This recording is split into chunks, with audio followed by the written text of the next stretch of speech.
course, none of this happens without great leadership, and the people of Nigeria spoke with a loud voice in the last election, and it's my pleasure now to introduce the leader they selected, President Mohammadu Buhari, to speak with you. Please join me in welcoming him.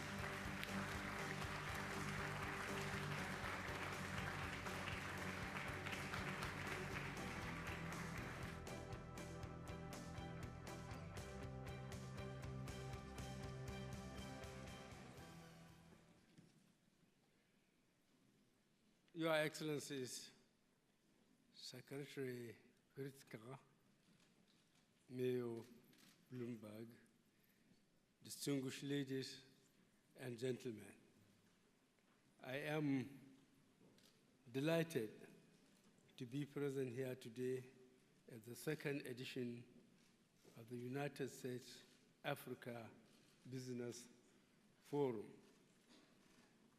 I wish to thank the United States Department of Commerce and Bloomberg Philanthropies for organizing this event and for giving me this opportunity to address this August gathering of political and business leaders from the United States of America, Africa, and other regions of the world. I believe all of us will take advantage of this forum to establish and strengthen business relationships, share valuable experience, and collaborate for mutual benefits. For the benefit of our prospective partners new to Nigeria, let me briefly tell you about my country. It is a nation of about 180 million people, which means an abundance of labor. We are blessed with arable land, forests, water, oil and gas, solid minerals, livestock, and great tourist potential. Many of these economic sectors have barely been exploited. There is, therefore, tremendous potential for the foreign investment and for the local economy. The United States has historically been one of Nigeria's main trading partners. For decades, the United States was the biggest importer of Nigeria's crude oil.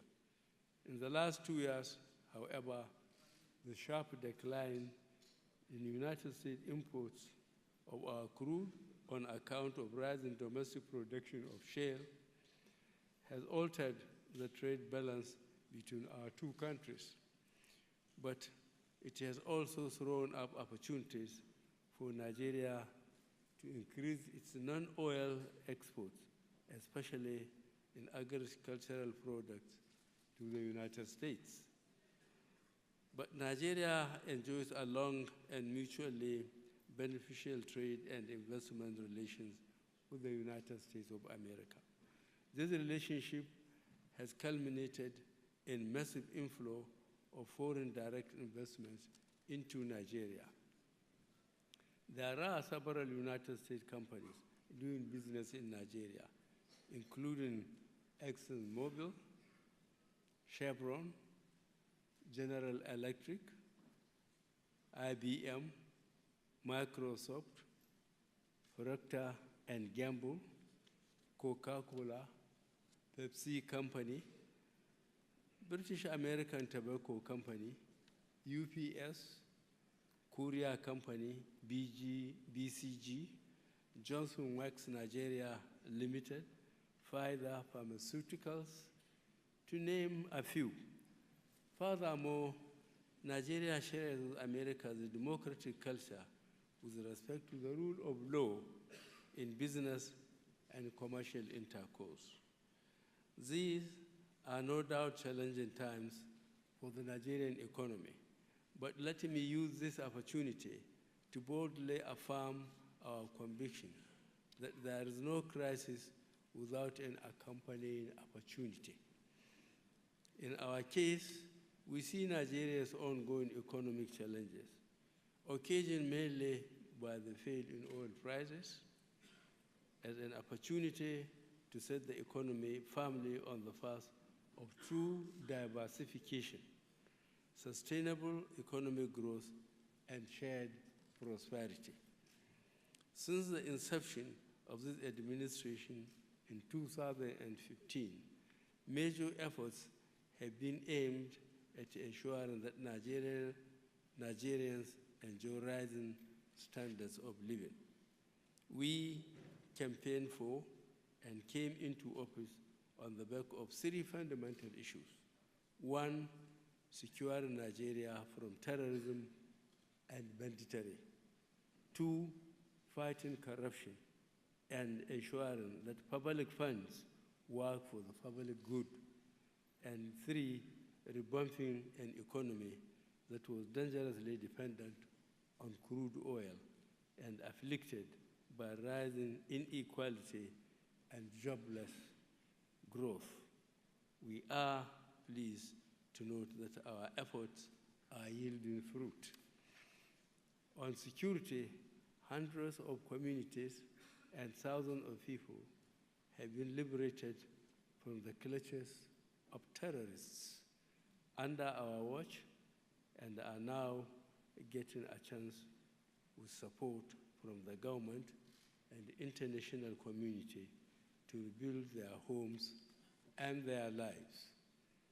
On corruption, our quest is to ensure, though a combination of institution building and judicial efforts, that public funds work for public good, and that persons responsible for overseeing the use of these funds come to this task with the utmost sense of transparency and accountability.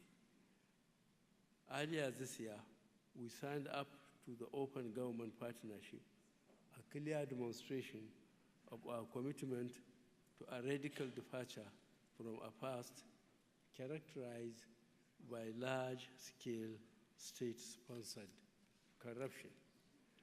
Let me also assure these audiences that we still continue to strengthen government institutions established to address investors' concerns.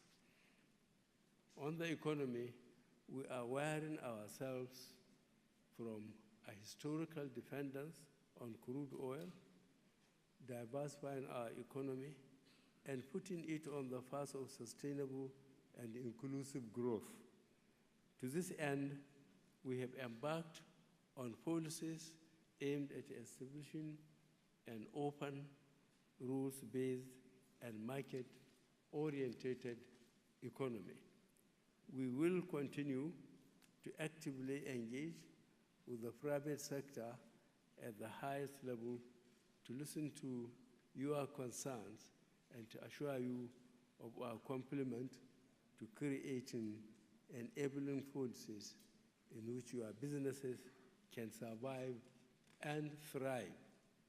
Indeed, we have constituted a Presidential Enabling Business Environment Council headed by Vice President Professor Yemi Osunbanjo, which is working on a wide range of business environment reforms, ranging from making our planned visa on arrival regime a reality, to force reform, to improving the speed and efficiency of land tilling and business registration.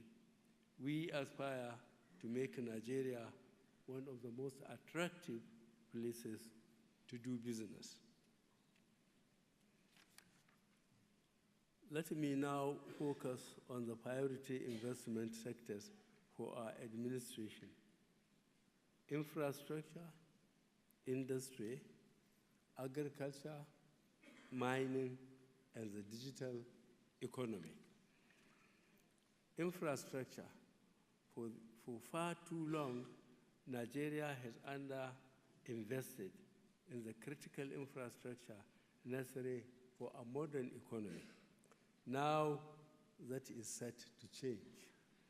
We are working hard to bridge an electricity deficit of several thousand megawatts, which will require substantial private sector investment, especially in transmission. Our railway system is being opened up after decades of government monopoly that has hindered the needed private sector investment. We are well on course with a concessioning deal that will see General Electric take over hundreds of kilometers of existing rail assets and invest billions of dollars to upgrade assets and services. On industry, there is the Nigerian Industrial Plan that has come into force.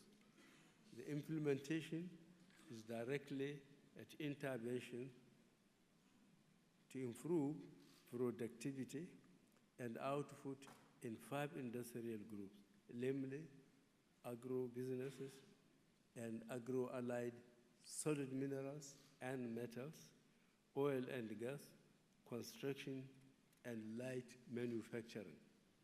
Currently, investments and partnerships are being directed to leather and leather products, sugar, palm oil processing, food processing, especially tomato and fruit processing. Automobile assembly and manufacturing are important to the diversification of the Nigerian economy. Industrial zones and parks are being established. This is work in progress. American, indeed, other foreign investors are invited to come and avail themselves of the opportunities we are creating. In agriculture, through our agricultural promotion policy, we are prioritizing the improvement in domestic production of rice, wheat, maize, fish, dairy milk, soya beans, poultry, fruit and vegetables, and sugar, as well as the export of cowpeas, cocoa, cashew, cassava, starch chips and ethanol, ginger, sesame oil, palm oil, fruits and vegetables, groundnuts, and cotton. To achieve these goals, we are ready to partner with and support willing private investors by creating an environment that is stable, safe, and competitive. I am pleased to note that Coca-Cola has recently invested substantially in one of Nigeria's best-known dairy and fruit companies and is looking to increase its stake over the next 5 years. In mining, Nigeria is determined to build a world-class minerals and mining ecosystem designed to serve a targeted domestic and export market. To accomplish this, we are prioritizing exploration, local processing of our mineral assets with provision of generous incentives, including favorable tax regimes and royalties to investors interested in our market. While we have, as part of this, identified mineral resources which exist in commercially viable quantities and designated them as strategic priorities for Nigeria's domestic industrialization and infrastructure requirements.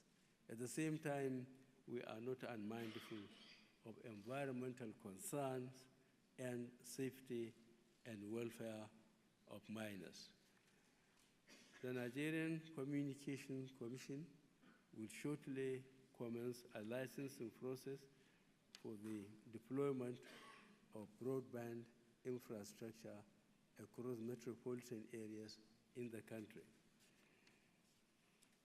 Young Nigerians are increasingly demonstrating that they have the talent and the fashion to leverage the digital economy for solving our most pressing challenges. We are seeing a lot of activity in this space, and not just in Lagos, but even in cities far afield, from Uyo to Abuja.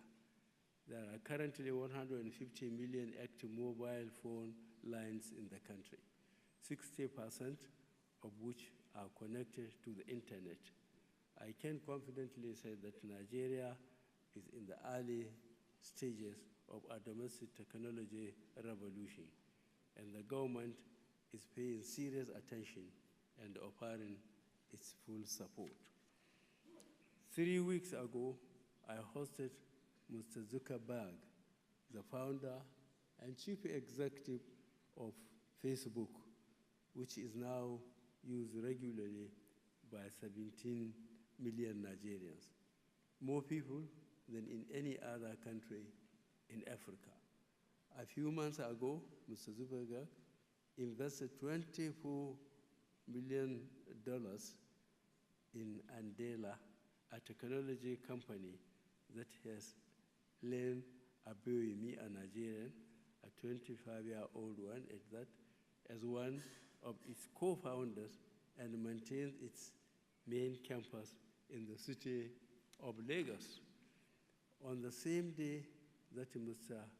Zuckerberg visited, I also welcomed and interacted with 30 of the most exciting technology startups in the country, among whom lie tomorrow's billion-dollar corporations.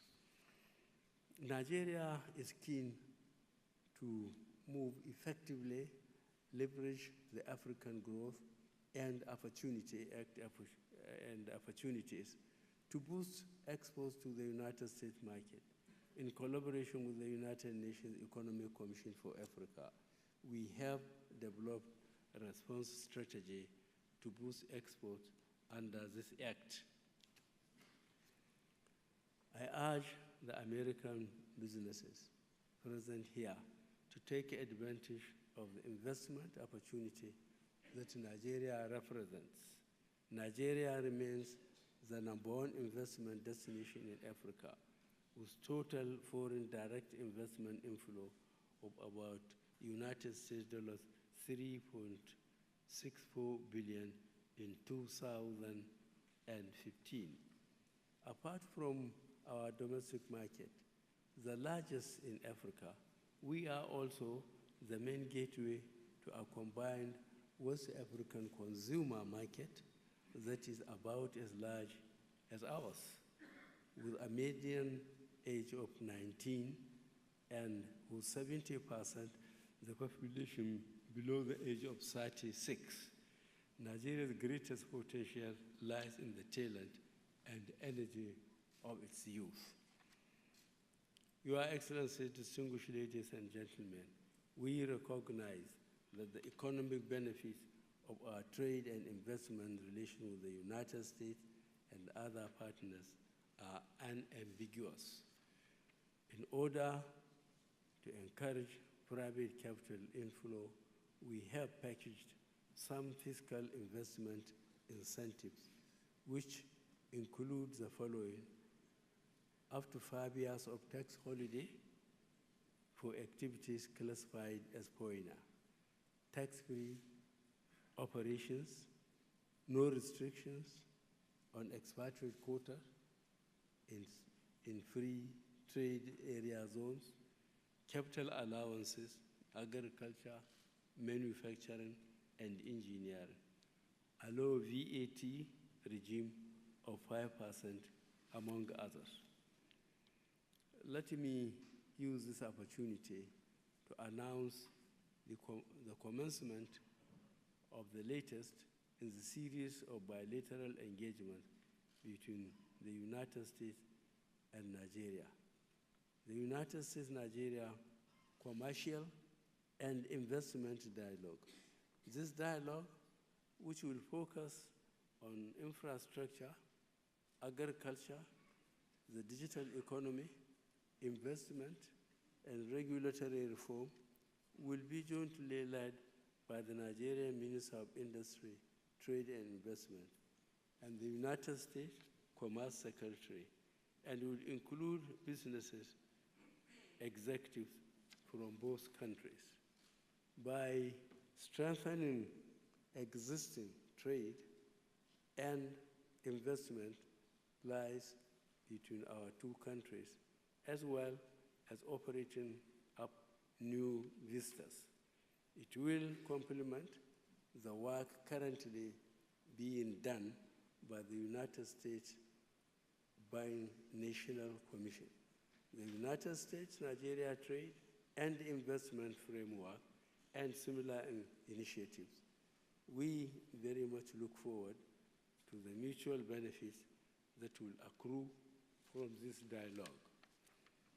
On this note, I enjoin investors here today to take advantage of this forum to establish links that would translate to increased trade and investment flows between Nigeria, United States of America.